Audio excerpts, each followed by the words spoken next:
Ang suman Marruecos o suman sa latik ay isang kakaning gawa sa malagkit na kilala at pinagmamalaki ng ating mga kababayan sa norte. Dahil sa kakaiba nitong sarap at simpleng pamamaraan ng paggawa, ang latik ay ipinalalaman sa pinakunat ng galapong na malagkit, bibilutin ng dahon ng saging at pasisingawan sa kawa. Ang mga sangkap na ating gagamitin sa pagluluto: arinang malagkit, arinang bigas, asukal na pula, gata ng niyog, at dahon ng saging. Simulan natin sa paggawa ng latik na ating ipapalaman sa suman. Isalin ang gata ng niyog sa kawali. Gumamit ng non-stick upang hindi manikid sa paglalatik. Hayaan lamang ito sa mahinang init ng apoy. Huwag hahaluin hanggang sa unti-unting mamuo ang gata sa gilid. Dahan-dahan kayo rin sa gitna ang mga namumuong latik at hayaang mamula. Hindi kinakailangan pagkatagalin ng pagkakasalang upang hindi masunog o lumutong.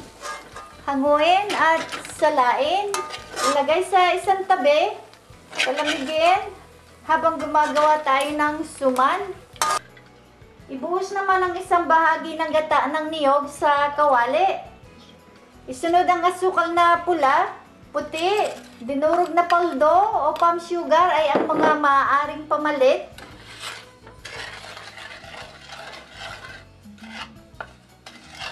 Haluin maigi hanggang sa matunaw bago isunod ang arinang malagkit.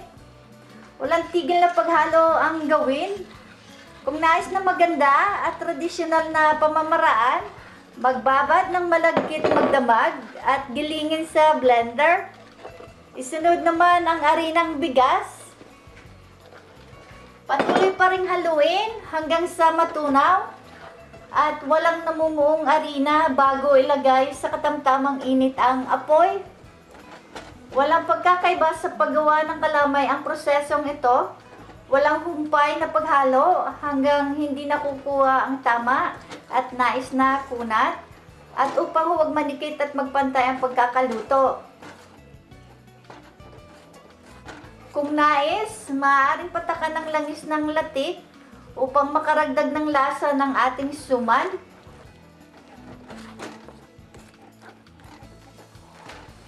Nakikitang tunaw na halos ang mga arina.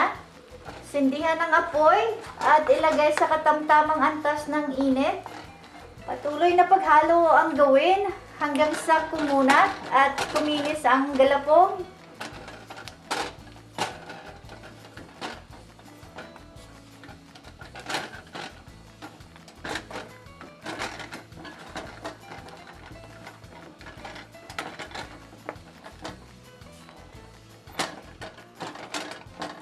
Hanguin at palamigin habang isinasalang sa init ang mga dahon ng saging.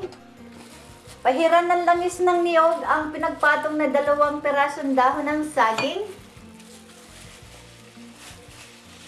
Lagyan sa gitna ng 2 o 3 kutsarang nilutong galapong. Pipiin sa palad.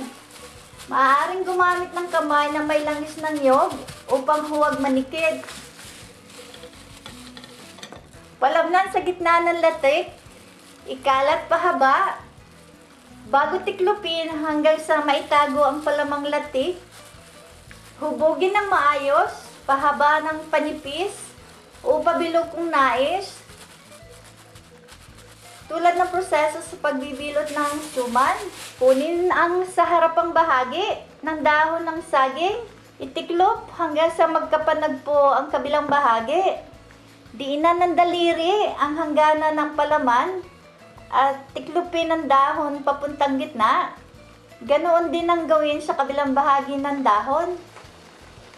Isalang sa pasingawan, ilatag na nakataob ang mga tiklop upang huwag bumuka habang niluluto.